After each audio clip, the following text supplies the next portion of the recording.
Hi everyone, Aaron here for Zollotech, and the iPhone 12 Pro Max has been out for a few months, and this has been my main phone every single day, with the exception of when I was testing out the iPhone 12 and 12 Pro and 12 Mini when I did reviews on that. Otherwise, this has been my main phone for the past few months. And so I wanted to talk about overall durability, its performance, my daily use, battery, reception, and maybe if you should wait for the iPhone 13 and what features to expect with that. And so the first thing is its size. Going from the iPhone 11 Pro Max to an iPhone 12 Pro Max is a slight change in the overall size. Now, it's not huge compared to that, but if you're familiar with these rounded corners from, say, the 6S Plus all the way up to the 11 Pro Max, this phone will feel a little bit bigger because of its squared off edges. However, I do think that makes it feel a little bit better, more like the iPhone 5 or the 5S or iPhone 4. I prefer the squared off edges, and it makes it a little bit easier to grip onto or hold onto without dropping it. So I think the rounded corners were nice for a time, but I prefer the squared off edge of the newer 12 series phones. So overall, it's been very durable, and I think some of that has to do with the display and the back glass sitting flush with this frame around the outside edge.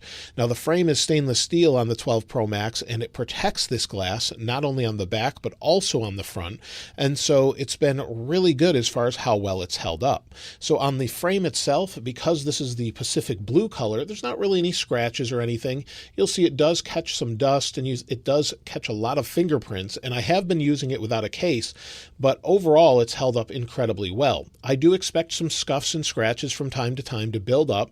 That's just from using it, and that's just what you normally would expect with normal use, but it seems to polish right up really well, and the glass has zero scratches on it. So the glass on the back, the cameras, being that they're sapphire or semi-sapphire, Apple says they're sapphire, but they have no scratches. They haven't cracked or anything. Some people have seen dust under here, but I don't have that, and they've held up really well. But the front glass, being that it's similar to last year's glass, actually has held up better than I expected. I don't have a single scratch on here that's from regular use. I do have a scratch that was caused by the phone slipping off my desk when I was setting up a shot for a video. It fell off my desk onto a light stand and actually scratched a corner. So of course, that could have been prevented with a screen protector, but you can see the scratch right there by my finger. It's a deep scratch. It's there, but when the display's on, you can't really see it. It's just annoying that it's there since the entire display is free of scratches. Unlike last year's iPhone 11 Pro Max, which I had a ton of scratches on at this point. And after a year of using that phone, it was completely covered with scratches. This has none, except for where I said right here that was completely my fault. So not really something I would have expected this year, but I think the display, being that it's recessed or set down into the frame, that makes a big difference, I think. And of course, you could use a screen protector if you wanted to prevent that altogether, but I think these screens are much more durable than what we've had in the past. Now, when it comes to the display, I know some people say the display is a little bit warm. I find that it's very accurate. I like the way it looks, and whether that be in light mode or switching to dark mode, I think it looks great. The viewing angles are great this year. There's no off-axis shift in color, so you don't get that blue tint sometimes that you would get with the 11 series phones, and I think it's pretty good overall as far as the display. So whether that be you're just using your phone to browse social media, check emails, or play a game, the display looks great all the time, especially when you're watching HDR video. So if you're watching an HDR YouTube video, and you can see here's my iPhone 12 Pro review that I did in HDR. If I tap on this, we'll just go back a little bit, and you can see that it's completely in HDR, and it'll be blown out on the screen where you can't see it because the display is so bright compared to what you had with a non-HDR display. So when I hit play, you'll see it's super bright when it's playing, and you won't be able to see it because this video is not in HDR. And if you're watching in HDR with a newer phone, or even the iPhone 10, for example, you'll see that the highlights are very bright and the darks are very dark because it can turn off the pixels, being that this is an OLED. The using this with PWM and things like that, since that does bother me, this one has not bothered me as far as the display goes. It's at a high enough rate where the display, despite what brightness it's at, doesn't seem to bother my eyes. So that's good news this year with PWM and those things that can affect your eyes if you're sensitive to that and can see higher frame rates. Now, the speakers are great too. I think they're quite good. In fact, let me go to another video where you can hear some music with this. Now I've moved my microphone so you can hear what it sounds like directly out of the phone. So let's go ahead and hit play on a comparison of mine.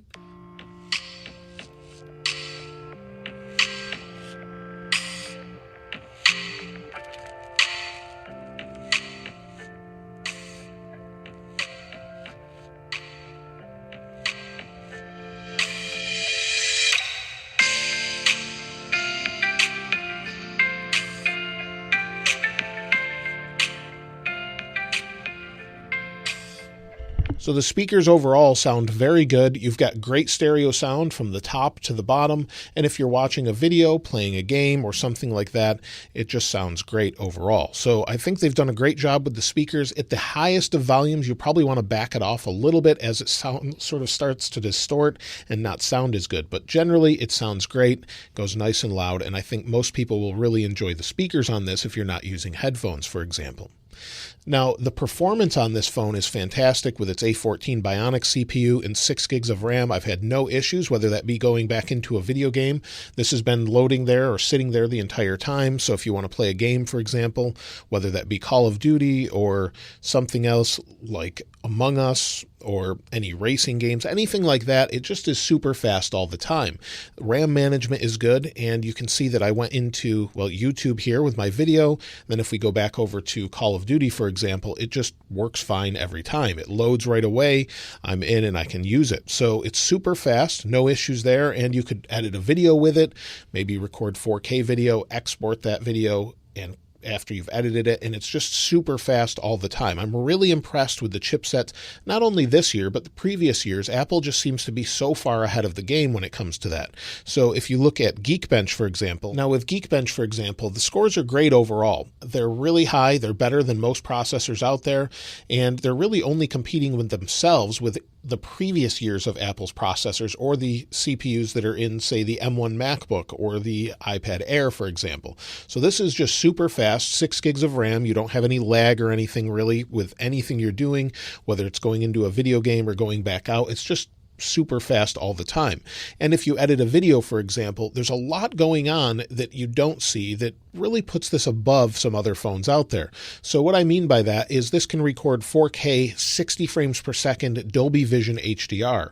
And when you're recording those sort of frame rates, it's actually using the neural engine to calculate what's in the background, and it does a better job than many very expensive cinema cameras at computing not only what's in the background, but what it's focused on and what those colors and the overall light should look like with its dynamic range. So 4K 24 all the way up to 60 frames per second with Dolby Vision HDR is something that I really like with this phone. So when you record in HDR, it's amazing that you can do that with a phone. So if you go into the frame rate selection, you can select HDR video and record in super high quality, and it's just surprising that it's so easy to use and looks great. So I'm very happy with the cameras on this. Not only the rear cameras being able to capture 4K video, but you've got ultra wide and telephoto with LiDAR, so the focus is even better at night, and they've just really improved these, especially with the raw photos as well. I'm really impressed. And of course, the forward-facing camera is fine as well. No issues there. I've shown this at length in other videos, but it just works really well overall. So you've got 4K. If you want to use this as your main camera for YouTube videos, you could definitely do that. I've used it for many videos already, and I plan to do so in the future, but many videos. In fact, I wanted to record this outside, but the weather is just really bad right now. And so if the weather was great, I would have recorded this video outside using an iPhone 12 Pro Max. So it's a great phone overall for that. Now, as far as my daily use, I normally use this not only for my camera, but mostly social media and watching YouTube from time to time. So I don't play too many games on this. I usually default to the iPad for that. But if I'm using Twitter or Instagram or YouTube or Telegram or Discord, which I have links for all of those in the description below, I use this mostly for that, but reception on this is quite good. In fact, I haven't lost a single call. I haven't dropped a single call. My calls have been nice and clear, and that's thanks to the new Qualcomm modem in here. So this has 5G, like you're familiar with at this point. You have 5G with millimeter wave, so there's 5G. You've got my millimeter wave antenna, but I don't have millimeter wave, being that this is actually on T-Mobile. But the speeds are good. I don't know that it's a huge jump for me over 4G, but I've had zero issues with reception, and I think that's what's key as far as that goes. I have had a few issues with Wi-Fi from time to time where it just wouldn't connect, and that's more of an iOS update thing where it just won't connect. I turn off Wi-Fi, go to 5G, and then it works. So that's more of an issue I think they'll fix with software, but in general, I've had no issues. It's super fast with not only 5G, but also Wi-Fi with Wi-Fi 6. So if you have the correct router, it's nice and fast that way. So I have great reception with this, no issues there. And I actually have pretty good battery life as well. This phone, I'm getting about 10 hours of screen on time. So if I go to my battery, and over the past 3 months, I haven't lost any battery health. And I generally charge this at night. I'll fast charge it from time to time, and I'll put it on a wireless charger most of the time. Usually I use MagSafe with it, or I use it in a wireless charger in my car when I'm driving.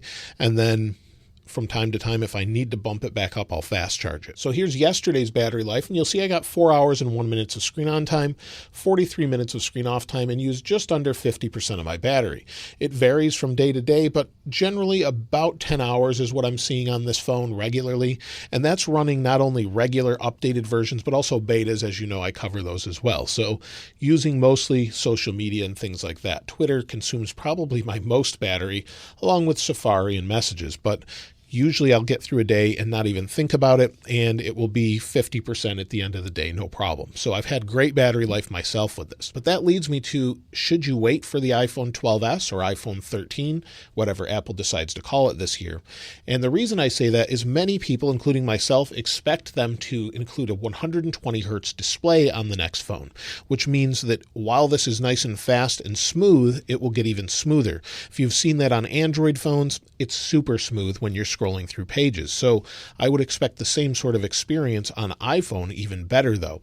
Similar to what you get with an iPad Pro with the ProMotion display, where it ramps up speed and slows it back down. So if Apple can figure that out and then give us better battery life because it can slow the actual screen refresh rate way down, like Samsung does with the S21 Ultra, for example, they can slow that way down to about 10 hertz, saving battery when you're on a static page like this, and when you go to scroll, it speeds right back up. If they can do that, implement that technology, I think it will be really nice to see. Also, it should have even better cameras. So while the cameras are great now, if cameras are a huge thing for you, they're going to get even better. And then, of course, many people are saying Touch ID will be coming. Now, we're not sure about that because the iPhone is using Touch ID with iOS 14.5 and Apple Watch. So it's using that to authenticate with a mask, for example. So Touch ID, some people say they don't think it's coming, but I think I'd love to see it under the display with Face ID also as an option. That would be ideal for me. I prefer Touch ID in many cases, and I would love to see them add that. Whether or not they're doing that this year is hard to say, but you may want to wait if you want any of those things or you value any of those things on your iPhone. So if you're coming from an older phone like a 6S Plus and you really like Touch ID, well, there may be hope that they'll bring some form of it back eventually, whether that be on the back where you place your finger down or on the front. I'd love to see it either way. Whether or not we do, it's hard to say though. But that's it for the iPhone 12 Pro Max after a few months. I really like this phone. I like using it every single day. I don't have any issues with it, and I think the camera's phenomenal. But let me know what you think about it in the comments below. Of course, I'll link this wallpaper in the description like I normally do. And if you haven't subscribed already, please subscribe. And if you enjoyed the video, please give it a like. As always, thanks for watching. This is Aaron. I'll see you next time.